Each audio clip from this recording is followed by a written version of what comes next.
ప్రతిష్టాత్మకంగా ఎదుర్కోవాలి అని అంటే రోసయ్య గారిని గుర్తు తెచ్చుకోవాలి అని అంత బలంగా వారి ముద్ర చట్టసభల మీద వేసినరు.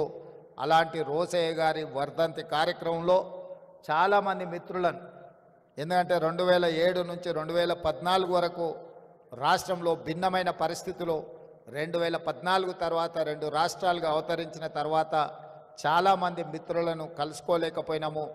ఈరోజు మిత్రులందరినీ కలుసుకోవడం, ముఖ్యంగా ఆర్యవైశ్య సమాజానికి నేను ఒక విశ్వాసాన్ని, నమ్మకాన్ని ఇయ్యదలుచుకున్నాను.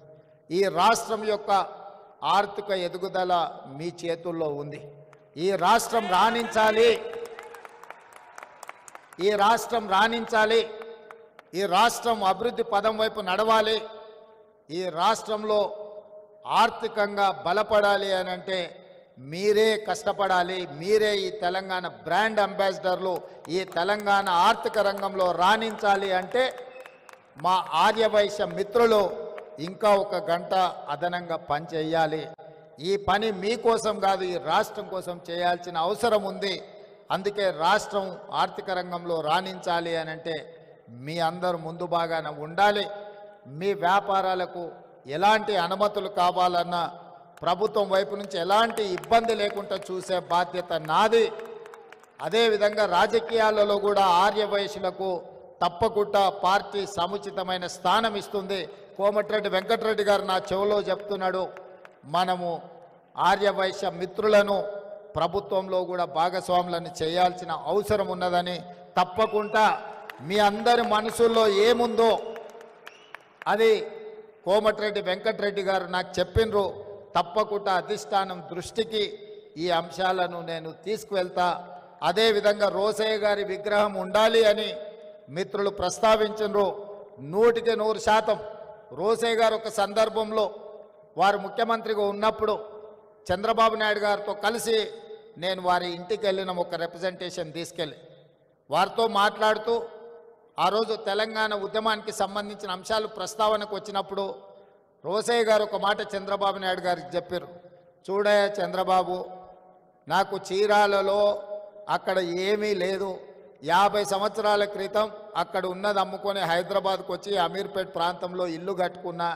నేను హైదరాబాదు వాడినే తప్ప నాకు ఆ రాష్ట్రమా ఈ ప్రాంతమా అని లేదు, 2 ప్రాంతాలు నాకు సమానమే, నేను హైదరాబాద్ వాడిని అని చెప్పిండు.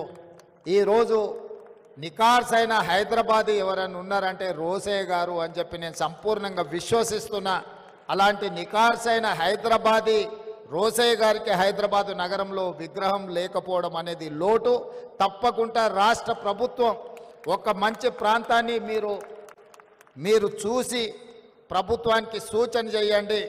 మా ఆర్ఎండ్బి శాఖ మంత్రి కోమటిరెడ్డి వెంకటరెడ్డి గారికి ఏ ప్రాంతంలో రోసయ్య గారి విగ్రహం పెడితే బాగుంటుందో ఒక ప్రాంతాన్ని సూచన చెయ్యండి. తప్పకుండా రోసయ్య గారి రాబోయే 4వ వర్ధంతి లోపులోనే రోసయ్య గారి విగ్రహాన్ని మనం పెట్టుకుందాము. ఎందుకంటే వారు అందరికీ స్ఫూర్తి, ఆర్యవైశ్య మిత్రులకే కాదు, ప్రజా జీవితంలో ఉన్న వార్డు మెంబర్ నుంచి పార్లమెంట్ మెంబర్ వరకు, రాష్ట్ర మంత్రి నుంచి కేంద్ర మంత్రి వరకు, ముఖ్యమంత్రుల వరకు రోసయ్య గారు ఒక స్ఫూర్తి. అలాంటి వ్యక్తుల విగ్రహాలు ఉండడం ద్వారా ఈ సమాజానికి ఒక మంచి సందేశాన్ని ఇచ్చిన వాళ్ళం అవుతాము. తెలంగాణ రాష్ట్ర ముఖ్యమంత్రిగా మా ఆర్యవైశ్య మిత్రులకు నేను మాటిస్తున్నా, మీరు మంచి ప్రాంతంలో రోసయ్య గారి విగ్రహం పెట్టడానికి మీరు ఏర్పాట్లు చేసుకోండి. రాష్ట్ర ప్రభుత్వం అనుమతిస్తుంది. ఆ ప్రాంతాన్ని రోసయ్య గారి పేరు మీద అభివృద్ధి చేసే బాధ్యత మా ప్రభుత్వం తీసుకుంటుంది అని చెప్పి ఈ సందర్భంగా మీకు అందరికీ తెలియజేస్తూ, ఏది ఏమైనా చాలామంది నిర్వాహకులు ఇందులో భాగస్వాములు ఉన్నారు. వారికి పేరు పేరున మనస్ఫూర్తిగా ఒక మంచి కార్యక్రమాన్ని ఏర్పాటు చేసినందుకు అభినందిస్తున్నా. అదేవిధంగా Pendakanti educational academy, Vasavi engineering college ఒక అద్భుతమైన సంస్థ, రామ్మోహన్ రావు గారిని సన్మానించడం అనేది నాకు ప్రత్యేకమైన గౌరవం. ఎందుకంటే వారితో నాకు చాలా సంవత్సరాల నుంచి పరిచయం ఉన్నది. వారు ఎంత నిబద్ధతతోని వాసవి ఇంజనీరింగ్ కాలేజు నిర్వహించినరో నాకు తెలుసు. ఈ మధ్య కాలంలోనే ఫీ రియంబర్స్మెంట్ ఇష్యూస్ వచ్చినప్పుడు సిబిఐటి, వాసవి ఇట్లాంటి ఇన్స్టిట్యూషన్స్కి గ్రీన్ ఛానల్లో ఆ ఫీజు రియంబర్స్మెంట్ ఇవ్వాలి. ఎందుకంటే ఆ సంస్థలు లాభాపేక్ష లేకుండా ప్రజల కోసమే ఉపయోగపడే విధంగా సంస్థలు నడుపుతున్నారు అని చెప్పి మా అంతర్గత సమావేశంలో మా ఆర్థిక మంత్రి బట్టి విక్రమార్క గారికి నేను సూచన చేయడం జరిగింది. వాసవి ఇంజనీరింగ్ కాలేజ్ వాసవి సంస్థల్ని నిలబెట్టండి.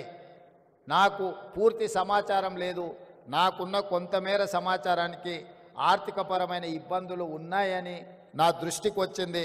ప్రభుత్వం వైపు నుంచి ఏమైనా బకాయిలు ఉంటే తక్షణమే ఆ సంస్థకు విడుదల చేయించే బాధ్యత కూడా నేను తీసుకుంటా.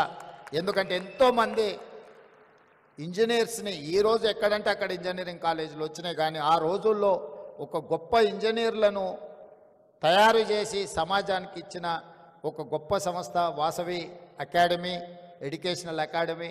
తప్పకుండా వాసవి ఎడ్యుకేషనల్ అకాడమీని తప్పకుండా పునరుద్ధరించడానికి అవసరమైన సహకారాన్ని అందించడానికి కూడా రాష్ట్ర ప్రభుత్వం సిద్ధంగా ఉన్నది.